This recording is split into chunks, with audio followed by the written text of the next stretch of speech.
এই দেখো, তুমি এখনো রেগে আছো আমার উপর। আমার রাগতে বয়ে গেছে আপনার ওপর। তুমি কিছুতেই বুঝছো না, খরচ বাড়ছে, আয় না বাড়লে চলবে কি করে রাজ্য? বিদেশে আমাকে যেতেই হবে। সব বুঝেছি, সব বুঝেছি। আপনার আমাকে অসহ্য লাগছে, তাই আপনি বিদেশে যাচ্ছেন, তাই তো? তুমি আমায় ভুল বুঝছো, রাজ্য চালাতে অর্থের প্রয়োজন আছে। কেন এতদিন রাজ্য বুঝি চলছিল না? এতদিন যেভাবে চলছিল সেভাবেই চলবে। সময় পাল্টাচ্ছে, এখন শুধু সিংহাসনে বসে থাকলেই চলে না, দেশ বিদেশ ঘুরে দেখতে হবে কিভাবে রাজ্যের উন্নতি হয়, লাভ হয়, সেই নিয়ে নতুন করে ভাবতে হবে। তার মানে আপনি ঠিক করে নিয়েছেন আপনি যাবেন, তাই তো? হ্যাঁ। আর যতদিন আপনি না থাকবেন এখানে কি হবে ভেবে দেখেছেন মহারাজ? কে সামলাবে সব?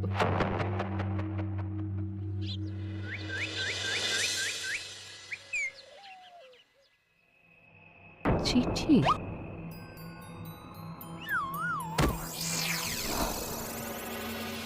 আমি অনেক ভেবে দেখলাম, আসলে এসব সিংহাসন, ক্ষমতা, প্রতিপত্তি অর্জন করা আর রক্ষা করার জটিলতার চেয়ে বাকি জীবনটা শান্তির সাথে বনে কাটিয়ে দেওয়াই ভালো। বলছি সবই তো বুঝলাম, কিন্তু এই শান্তিটা কে?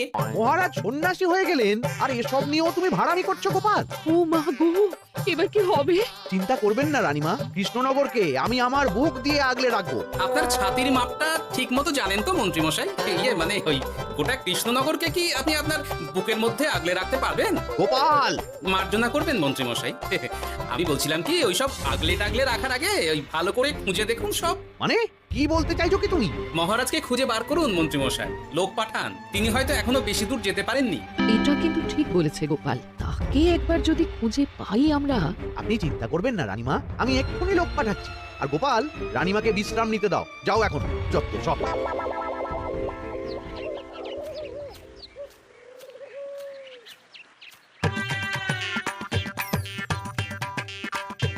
ওই গো, গেলে কই? এক ঘটি জল দাও দেখি। ওই জলই খেতে হবে, শুধু জল। ঘরে এক দানাও চাল নেই, বাজারে না গেলে আজ হরি মটর।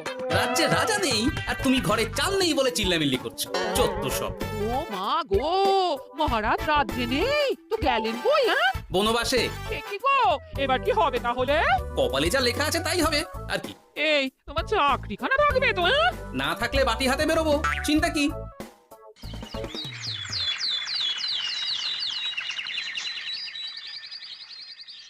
মহারাজ যখন নেই তখন আমি যখন এ রাজ্যের মহামন্ত্রী, তখন আমি এত মানে করার কি আছে মন্ত্রী মশাই? মহারাজ নেই তো কি হয়েছে, রানীমা তো আছেন। আমরা তার কথা মতোই চলবো। গোপাল একদম ঠিক কথা বলেছে।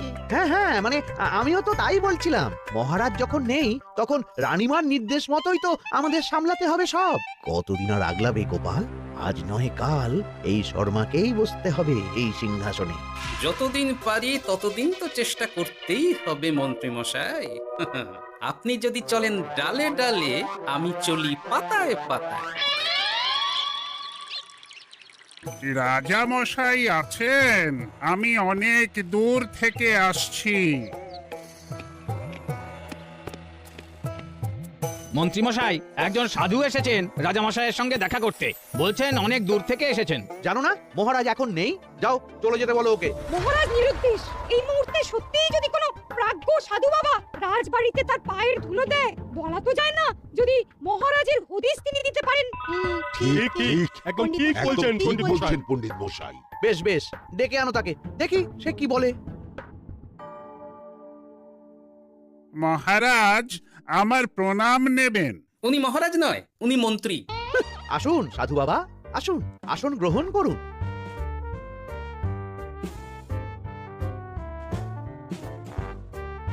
এ কি করলেন সাধু বাবা? এটা তো মহারাজের সিংহাসন। আপনার জন্য আমি অন্য আসনের ব্যবস্থা করে দিচ্ছি, আপনি বরং সেখানে বসুন।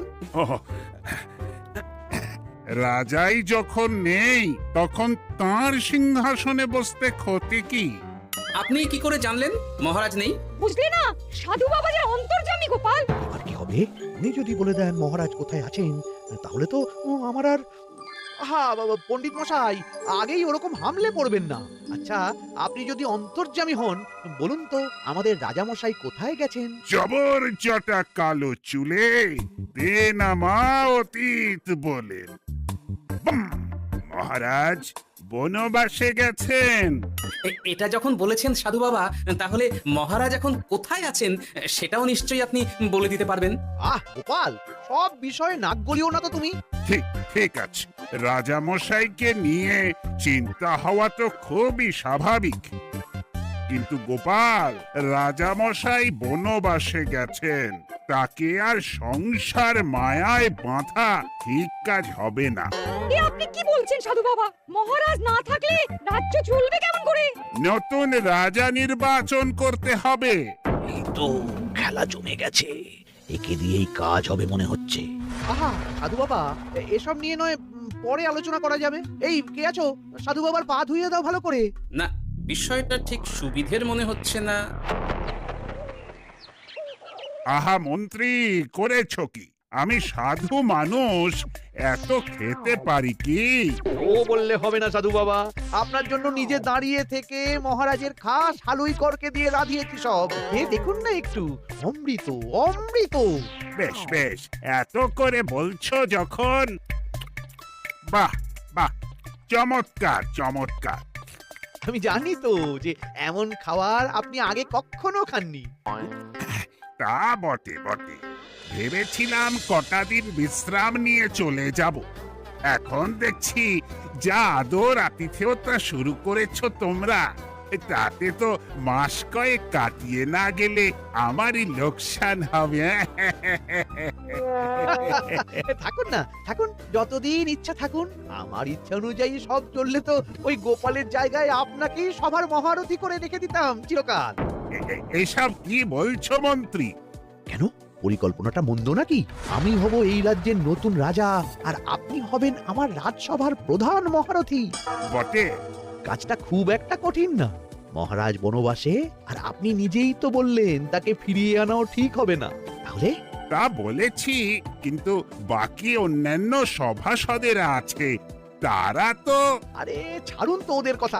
আকাশে হাত ছড়িয়ে আর একবার মন্ত্র করে নেবেন, বলবেন এই রাজ্যের রাজা হওয়ার ক্ষমতা একমাত্র আমার মধ্যেই আছে। ব্যাস, সবাই মানতে বাধ্য। তারপর আমার একটা হিল্লে হয়ে গেলে আপনারটার ব্যবস্থাও আমি করে দেব, বুঝলেন? বুঝলাম, একেবারে জলের মতো পরিষ্কার। ব্যাস, কালই তাহলে কাজ শুরু করে দিন। বেশি দেরি করে তো লাভ নেই। বলা তো যায় না, মহারাজের যদি রানীমার জন্য মন কেমন করে, রাজ্যে ফিরে আসে, ওসব হওয়ার আগেই সেরে ফেলতে হবে সব কাজ। রাজা হওয়ার খুব তাড়া দেখছি তোমার মন্ত্রী। ওপরে ওঠার ইচ্ছা কার না থাকে বলুন তো সাধু বাবা? আর মাত্র কটা দিনের অপেক্ষা, ব্যাস, তারপরেই এই সিংহাসনের মালিক হব আমি, কৃষ্ণনগরের নতুন রাজা হব আমি। সমস্ত ধন দৌলত থাকবে আমার এই হাতের মুঠোয়। কি অত ভাবছেন মন্ত্রী মশাই একা একা? মানে কি ভাবছি তার কৈফিয়ত তো তোমায় দিতে হবে। হ্যাঁ, হিমা, ছি ছি ছি, আপনি কেন কৈফিয়ত দেবেন? আপনার মুখ দেখলেই তো বোঝা যাচ্ছে যে আপনি কি ভাবছেন। তাই বুঝি? তা বলো দেখি কি ভাবছি আমি। আপনি ভাবছেন ওই কৃষ্ণনগরের সিংহাসনের কথা। শুনে ফেললো নাকি সব? আপনি ভাবছেন আমাদের মহারাজের কথা, তাকে কিভাবে ফিরিয়ে আনা যায় সেই কথা, তাই না? মহারাজকে যে আর ফিরিয়ে আনা যাবে না, সে কথা তো আগেই বলেছি। তাই যদি হয় সাধু বাবা, আপনি এর একটা কিছু বিহিত করুন, না হলে রাজা ছাড়া রাজ্য। ঠিক বলেছ, রাজা রাজ্য, নুন ছাড়া তরকারি, আলো ছাড়া দিন, জল ছাড়া জীবনের মতো। তাই যত দ্রুত সম্ভব নতুন রাজা নিয়োগ করা দরকার। কিন্তু এ বিষয়ে সিদ্ধান্ত নেওয়ার আগে রানীমার সাথে কথা বলা জরুরি। তার চেয়েও জরুরি একটা কাজ আগে করা দরকার। কিসের কথা বলছেন মন্ত্রী মশাই? গোপালের বহিষ্কার। এ আপনি কি বলছেন মন্ত্রী মশাই? একে রাজা মশাই, তার মধ্যে গোপালের মতো বিচক্ষণ মানুষকে রাজসভা থেকে বহিষ্কার করলে তো রাজ্যেরই ক্ষতি। এটাই হচ্ছে সমস্যা। এই কক্ষে যার যেটা কাজ নয়, সে সেটা নিয়ে বেশি চিন্তিত। তুমি বিজ্ঞানী, তুমি বিজ্ঞানে মন দাও, রাজকাজ আমার দায়িত্ব।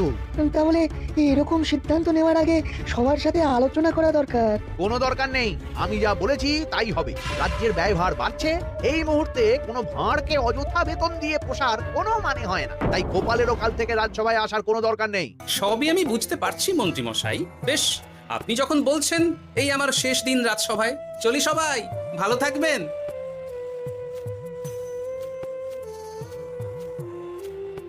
ও, এত সহজে যে বেটা মাঠের বাইরে চলে যাবে বুঝতেই পারিনি আগে। এবার আমার আর সিংহাসনের মাঝে নেই কোনো বাধা, নেই কোনো কাটা।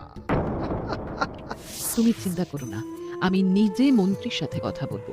না না রানীমা, সেসবের দরকার নেই। মহারাজ ছাড়া রাজবাড়ি শূন্য শূন্য লাগে, আমারও মন লাগছে না এখানে। বেশ, যা ভালো বোঝো তাই করো, তবে ডাকলে এসো কিন্তু। হ্যাঁ রানীমা, নিশ্চয়ই আসবো। এখন আমি চলি। যাক, এই কদিনে মাথাটা খেলানোর সময় পাওয়া যাবে একটু, নাহলে কেমন যেন গুলিয়ে যাচ্ছে সব। কি যে বলো গোপাল দাদা, এই শেষ দুটো শাকের আটি নিয়েও দরদাম করবে তুমি? ওরে, আমি বেকার মানুষ, দরদাম না করে উপায় আছে আমার? হ্যাঁ শোনো শোনো শোনো, মহারাজ কৃষ্ণচন্দ্রের অবর্তমানে কৃষ্ণনগরে নতুন রাজা হিসেবে নির্বাচিত হবেন রাজ্যের মহামন্ত্রী। সেই শুভানুষ্ঠানে রাজবাড়িতে আমন্ত্রণ রইল। এসব কি হচ্ছে বলো তো গোপাল দাদা? ভেতরের খবর আছে নাকি কিছু? না গো ভাই, তুমিও যা জানো আমিও ততটুকুই জানি। ও গোপাল দাদা, ব্যাপার কি? এ সময় এখানে কি চাই? রানীমার জরুরি তলব, এখনই ওই রাজবাড়ি যেতে হবে তোমাকে। কিন্তু আমার যে বাজার হয়নি এখনো। আরে ওসব বাজার টাজার পরে হবে, তুমি এখন আমার সাথে চলো তো। মন্ত্রীকে আমি বিশ্বাস করেছিলাম, ও যে এইভাবে বিশ্বাসের সুযোগ নেবে আমি একদম বুঝতে পারিনি। আমাদের এক্ষুনি অন্যান্য সভাসদদের সাথে কথা বলা দরকার রানীমা। কারোর সাথে কথা বলার দরকার নেই রানীমা, আমি নিজেই চলে এসেছি আপনার সাথে কথা বলতে। এখানে কি জন্য এসেছো গোপাল? রানীমার কান ভাঙাতে? বাহ, আপনি সবার মাথা মুড়িয়ে সিংহাসন কবজা করতে পারেন, আর আমি রানীমাকে সেই সত্যি কথা জানাতে পারি না? চুপ, ভুলে যেও না আমি কৃষ্ণনগরের হবু রাজা, মুখ সামলে কথা বলবে আমার সাথে। এসব কি হচ্ছে মন্ত্রী মশাই? রাজা মশাই নেই, সেই সুবাদে এ কি শুরু করেছেন আপনি? আমায় আপনি ভুল বুঝবেন না রানীমা, আমার হয়ে যা বলার সাধু বাবাই আপনাকে বুঝিয়ে বলবে সব। উনি আর কি বোঝাবেন? কতদিন এসেছেন উনি, কি জানেন এই রাজ্যের বিষয়ে? সাধনা মা, সবই সাধনা। সাধনার জোর থাকলে সবকিছুই জানা যায়, ভূত ভবিষ্যৎ অতীত সব। সেই জোর থেকেই বলছি মা, মন্ত্রীর কপালে আমি জ্যোতি দেখতে পাচ্ছি। মন্ত্রী যদি রাজ্যের রাজা হয়, এ রাজ্যের উন্নতি কেউ ঠেকিয়ে রাখতে পারবে না। আপনাদের একটা কথাও বিশ্বাস করি না আমি, এসব আপনাদের ষড়যন্ত্র। এ আপনি ভুল করছেন রানীমা। যা হোক, যে কথা আমি বলতে এসেছি, রাজা যখন আমি হচ্ছি তখন তো আমাকে এই প্রাসাদেই থাকতে হবে, ফলে আমার স্ত্রীকেও এখানে এসেই থাকতে হবে। সে তো আর একা থাকতে পারবে না, তাই আপনি যদি এই ঘরটা ছেড়ে দিতেন। কিন্তু মন্ত্রী মশাই, তুমি কি বলছো মন্ত্রী? এখানে না থাকলে রানীমা থাকবেন কোথায়? আর আমি তো এমন কোনো বিধান দিইনি যে রানীমাকে অন্যত্র পাঠাতে হবে। সবকিছুর জন্য তো আপনার বিধান দরকার নেই সাধু বাবা, এ আমার নিজের বিধান। আমি রাজা হব, আমার স্ত্রী রানী হবে, তারও তো অধিকার আছে রানীর মতো থাকার, রানীর মহলে থাকার। আপনার ব্যবস্থা আমি অন্যত্র করে দেবো রানীমা, আপনি কিচ্ছু ভাববেন না। হাজার হোক, আপনি আমাদের প্রাক্তন মহারাজের স্ত্রী বলে কথা। কি বলো গোপাল? আমার মনটা আসলে অনেক অনেক বড়, তোমরা খালি দেখতে পাও না সেটা। কাজটা কি আপনি ঠিক করলেন মন্ত্রী মশাই? শোনো গোপাল, আমাকে ঠিক ভুল বোঝাতে এসো না তুমি, বরং কাল সময় মতো চলে এসো। কৃষ্ণনগরে নতুন রাজার রাজ্যাভিষেকের জন্য মহাভোজের আয়োজন হবে, যতদিন পাচ্ছ খেয়ে নাও পেট ভরে।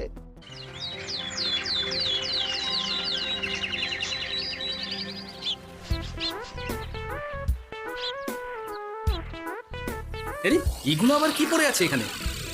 কি এ তো মহারাজের পোশাক, এখানে এসব কি করে এলো? তাহলে কি মহারাজ? না না না, হিসেবটা কেমন যেন ওলট পালট হয়ে যাচ্ছে। সময় তো হয়ে গেল, নতুন মহারাজকে ডাকুন এবার।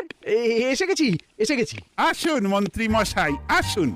মুকুট নিয়ে দাঁড়িয়ে আছি আপনার মাথায় পরাবো বলে। সাধু বাবা, এবার মহারাজ বলা অভ্যাস করুন। মহারাজ। মহারাজের হদিশ পাওয়া গেছে মন্ত্রী মশাই, মহারাজের হদিশ পাওয়া গেছে। এই কি সব বলেছে কথা? মহারাজের হদিশ পাওয়া গেছে মানে? কোথায় মহারাজ? না না, মহারাজ না, মহারাজের পোশাক পরে আছে পুকুরের ধারে। আমার মনে হয় তিনি ওই পুকুরে ডুব দিয়ে নিরুদ্দেশ হয়ে গেছেন। ও তাই বলো? তা বেশ তো, প্রাক্তন রাজার জন্য না হয় কিছুক্ষণ নীরবতা পালন করে নেব আমরা, ব্যাস। আপনি কি বলছেন মন্ত্রী মশাই? মহারাজ সত্যি ওই পুকুরে ডুব দিয়েছেন কিনা সেটা তো তলিয়ে দেখা দরকার একবার। সেসব হবে আমি রাজা হওয়ার পর। নিন সাধু বাবা মুকুট পরান। কিন্তু মন্ত্রীমশাই আরো একটা দুঃসংবাদ আছে যে ও আবার কিসের দুঃসংবাদ? মহারাজ যে পুকুরে ডুব দিয়েছেন সেই কথা বলতেই রানীমা অজ্ঞান হয়ে গেছে। তুমি যে কি করো না গোপাল, শুভ সময়ে অশুভ একটা সংবাদ দিয়ে দিলে তো সব বরবাদ করে। এই কে আছো? গ্রেফতার করো গোপালকে। তার আগে তোমায় গ্রেপ্তার করা হবে। এত বড় সাহস তোমার? হবু রাজাকে গ্রেফতার করার কথা বলো তুমি? আজ তোমার একদিন কি আমার একদিন? কিসের হবু রাজা? আমি কৃষ্ণনগরের আসল রাজা। হ্যাঁ আমি কি মহারাজ, আপনি? হ্যাঁ আমি অনেকদিন ধরে তো তোমার বাড়বাড়ন্ত দেখলাম, আজকে খেলা শেষ। কিন্তু গোপাল, রানী কোথায়? কেমন আছে সে? এক্ষুনি তার কাছে আমাকে নিয়ে চলো। রানীমা ভালোই আছে মহারাজ, কিচ্ছু হয়নি তার। কিন্তু তুমি যে বললে রানী অজ্ঞান হয়ে গেছে। এটুকু মিছে কথা না বললে যে আপনার লুকোচুরি খেলাটা এত সহজে শেষ হতো না মহারাজ। লুকোচুরি বটে, কিন্তু তুমি বুঝলে কি করে এত সব? প্রথম সন্দেহটা হলো যখন রানীমাকে অন্যত্র রাখার কথা বলতেই আপনি বিচলিত হয়ে উঠলেন তখন। তারপর পুকুর পাড়ে আপনার পোশাক, ব্যাস এটুকুই, আর কিছু নয়। আর প্রথম দিন রাজসভায় এসেই সোজা সিংহাসনে চড়ে বসা। ব্যাস একে একে 2 আর 2 এ 2 4 করে ফেললাম। তারপর মনে হলো রানীমার প্রতি টান ফিরিয়ে আনতে পারে আপনাকে আপনার আসল রূপে। তাই এই মিছে কথা। অধমের অপরাধ মার্জনা করবেন মহারাজ। গোপাল, তোমার তুলনা নেই। কিন্তু মহারাজ, আপনি কেন এই ছদ্মবেশ নিয়েছিলেন তার আসল উদ্দেশ্যটা কিন্তু এখনো আমার কাছে পরিষ্কার হয়নি পুরোটা। আসলে আমি পরীক্ষা করছিলাম, বুঝলে? কিসের পরীক্ষা মহারাজ? যে আমার অনুপস্থিতিতে কে এই রাজ্য চালাবে তার পরীক্ষা। এবং আমি ঠিক করেছি যে কদিন ব্যবসার কাজে আমি বাইরে থাকবো ততদিন রানীর পরামর্শ মতো সমস্ত কিছু সামলাবে গোপাল।